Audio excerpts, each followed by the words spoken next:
ദൈവത്തിൻ്റെ അതിപരിശുദ്ധ നാമം വാഴ്ത്തപ്പെടുമാറാകട്ടെ. മിഷൻ 7 എല്ലാ പ്രേക്ഷകർക്കും കർത്താവ് യേശുക്രിസ്തുവിൻ്റെ നാമത്തിൽ സ്നേഹവന്ദനം അറിയിക്കുകയാണ്. ഇന്ന് ഈ പ്രഭാതത്തിലെ ചിന്താവിഷയം ദൈവകൽപ്പനകൾ എല്ലാവർക്കും വേണ്ടിയാണ്. അതിനാധാരമായി എടുത്തിരിക്കുന്ന ഒരു വേദഭാഗം യെശയ്യാ പ്രവാചകൻ്റെ പുസ്തകം 56-ാം അധ്യായം 6-7 വാക്യങ്ങൾ അതിപ്രകാരം രേഖപ്പെടുത്തിയിരിക്കുന്നു. യഹോവയെ സേവിച്ച് അവൻ്റെ നാമത്തെ സ്നേഹിച്ച് അവൻ്റെ ദാസന്മാർ ആയിരിക്കേണ്ടതിന് യഹോവയോട് ചേർന്ന് വരുന്ന അന്യജാതിക്കാരെ ശബത്തിനെ അശുദ്ധമാക്കാതെ ആചരിക്കുകയും എൻ്റെ നിയമം പ്രമാണിച്ച് നടക്കുകയും ചെയ്യുന്നവരെ ഒക്കെയും തന്നെ ഞാൻ എൻ്റെ വിശുദ്ധ പർവ്വതത്തിലേക്ക് കൊണ്ടുവന്ന് എൻ്റെ പ്രാർത്ഥനാലയത്തിൽ അവരെ സന്തോഷിപ്പിക്കും. എൻ്റെ ആലയം സകല ജാതികൾക്കുമുള്ള പ്രാർത്ഥനാലയം എന്ന് വിളിക്കപ്പെടും. പ്രിയ പ്രേക്ഷകരെ, മോശയുടെ ന്യായപ്രമാണത്തിന് കീഴിൽ ഇസ്രായേലിന് അനുവദിക്കപ്പെട്ടിരിക്കുന്ന അനുഗ്രഹ അവകാശങ്ങളിൽ നിന്ന് അന്യജാതിക്കാരെയും ഷണ്ണന്മാരെയും ഒഴിവാക്കിയിരിക്കുന്നതായി നമുക്ക് കാണുവാൻ കഴിയും.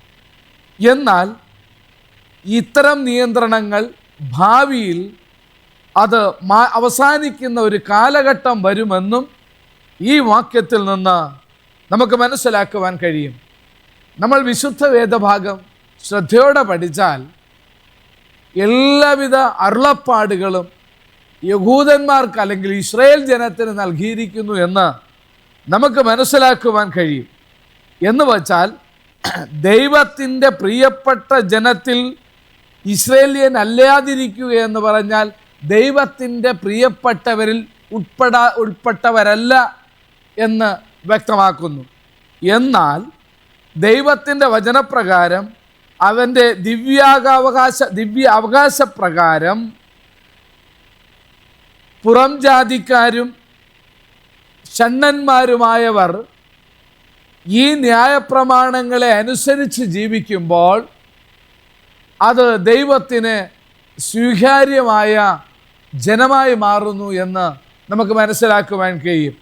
എന്നാൽ ഇസ്രായേൽ ജനത്തിന് ഈ മോശിക നിയമങ്ങൾ അനുസരിച്ച് അനുഷ്ഠിച്ച് സൽസ്വഭാവികളായി അവർ വിശുദ്ധ ജീവിതം നയിക്കുമ്പോഴാണ് ദൈവത്തിന് അവർ വിശുദ്ധ ജനമായി മാറുന്നത്. എന്നാൽ അങ്ങനെ ഒരു വേർപെട്ട ജീവിതം നയിക്കുവാൻ ഇസ്രായേലിന് പലപ്പോഴും സാധിച്ചില്ല എന്ന് നമുക്ക് മനസ്സിലാക്കുവാൻ കഴിയും.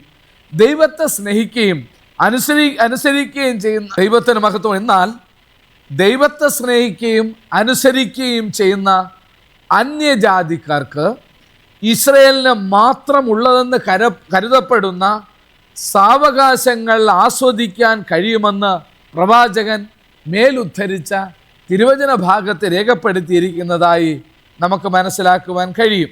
എന്നിരുന്നാലും പരിച്ഛേദനയും കർമ്മ ആചാര അനുഷ്ഠാനം ഇസ്രായേൽ സമൂഹത്തിലേക്കുള്ള പ്രവേശനത്തിൻ്റെ വ്യവസ്ഥകളായിരുന്നു എന്ന് നമുക്ക് മനസ്സിലാക്കുവാൻ കഴിയും. എന്നാൽ സുവിശേഷ കാലഘട്ടത്തിൽ അത് നീക്കപ്പെടേണ്ടിയിരിക്കുന്നു എന്നും നമുക്ക് മനസ്സിലാക്കുവാൻ കഴിയും.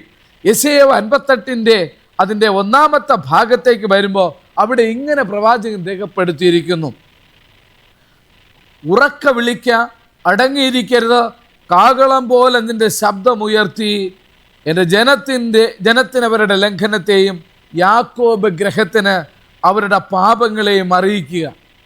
ദൈവത്തിന് മഹത്വം. എന്തുകൊണ്ട്? അവർ ദൈവത്തെ അനുസരിച്ച് അവരുടെ പാപബോധം വരുത്തേണ്ടത് അത്യന്താപേക്ഷിതമാണെന്ന് നമുക്ക് മനസ്സിലാക്കുവാൻ കഴിയും. എന്നാൽ the science of the times എന്ന പുസ്തകത്തിൽ രേഖപ്പെടുത്തിയിരിക്കുന്ന ഒരു ഭാഗം ഇവിടെ ഉദ്ധരിച്ചിരിക്കുന്നു. ഞാനത് വായിച്ച് കേൾപ്പിക്കാം. ഈ പ്രവചനം നൂറ്റാണ്ടുകൾ പിന്നിട്ട് പാപത്തിൻ്റെ മനുഷ്യനിലേക്ക് എന്ന് പറഞ്ഞാൽ അധർമ്മമൂർത്തി വരെ എത്തി നിൽക്കുന്നു.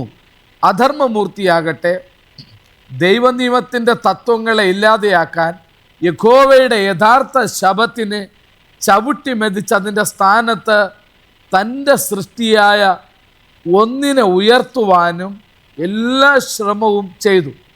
ക്രിസ്തീയ അതിൻ്റെ സ്ഥാനത്ത് സ്വീകരിച്ച് അതിന് യഹോവ ഇപ്രകാരം അരുളി ചെയ്യുന്നു എന്ന ഒരു അംഗീകാരമില്ല. ഇപ്രകാരം ചെയ്യുന്നതിൽ അവർ നാസ്തികയെ അല്ലെങ്കിൽ അവിശ്വാസത്തെ പ്രോത്സാഹിപ്പിക്കുകയും ഈ നിർഭാഗ്യകരമായ മാറ്റം കൊണ്ടുവന്ന ശക്തിയെ ഉന്നത അധികാരിയെ അംഗീകരിക്കുകയും ചെയ്യുകയാണ്. ശബത്തിനെ ഉപേക്ഷിച്ച് മുഴുവൻ 10 കൽപ്പനകളെ ഉപേക്ഷിക്കുന്നതിലേക്ക് നയിച്ച് ആയിരക്കണക്കിന് ക്രിസ്തീയ പ്രവർത്തകർ ഇന്ന് ധൈര്യമായി ശബത്ത് നീങ്ങിപ്പോയതായി പ്രസ്താവിക്കുന്നു. വർഷങ്ങൾക്ക് മുമ്പ് ദൈവത്തിൻ്റെ മഹത്വം എത്ര വ്യക്തമായ ഇവിടെ രേഖപ്പെടുത്തിയിരിക്കുന്നത് മനസ്സിലാക്കുവാൻ കഴിയും.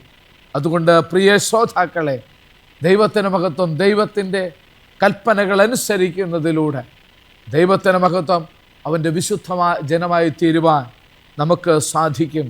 ആയതുകൊണ്ട് ദൈവത്തിൻ്റെ വിശുദ്ധ കൽപ്പന എല്ലാവർക്കും വേണ്ടിയിട്ടുള്ളതാണ്. ദൈവം നമ്മെ അനുഗ്രഹിക്കട്ടെ. നമുക്ക് കണ്ണുകളെ അടയ്ക്കാം, പ്രാർത്ഥിക്കാം. പരിശുദ്ധനായ നല്ല ദൈവമേ, ദൈവത്തിൻ്റെ മഹത്വം അങ്ങയുടെ വിശുദ്ധ കൽപ്പനകൾ എല്ലാവർക്കും, സകല മാനവരാശിക്കും ഈ പ്രഭാതത്തിൽ ശ്രമിക്കുന്ന നമുക്കെല്ലാവർക്കും ഉള്ളതാണ് കർത്താവ്. ഞങ്ങൾ ഒരിക്കലും അറിഞ്ഞോ അറിയാതെയോ ഈ കൽപ്പനയ്ക്ക് വിരോധമായി ചിന്തിക്കുവാനോ ജീവിക്കുവാനോ ഇടവരാതെ വണ്ണം ഞങ്ങളെ സഹായിക്കണമേ എന്ന് ഞങ്ങൾ പ്രാർത്ഥിക്കുന്നു. ഈ ദിവസം ഞങ്ങൾക്ക് അനുഗ്രഹിക്കപ്പെട്ട, ഞങ്ങളെ വിശ്വാസം സൂക്ഷിക്കുന്ന നല്ല ദിനമാക്കി മാറ്റി ഞങ്ങളെ അങ്ങ് ബലപ്പെടുത്തണമേ എന്ന് പ്രാർത്ഥിക്കുന്നു. ശ്രോതാക്കളെ കുടുംബമായി അനുഗ്രഹിച്ച് കർത്താവ് വരുവോളം സൂക്ഷിക്കണമേ. പ്രാർത്ഥന കേട്ട ദൈവത്തിനായി സ്തോത്രം. യേശു ക്രിസ്തുവിൻ്റെ മഹത്വമുള്ള നാമത്തിൽ പ്രാർത്ഥിക്കുന്നു. കേൾക്കണമേ. വാഴ്ത്തപ്പെട്ട നല്ല ദൈവമേ. ആമേൻ. ആമേൻ.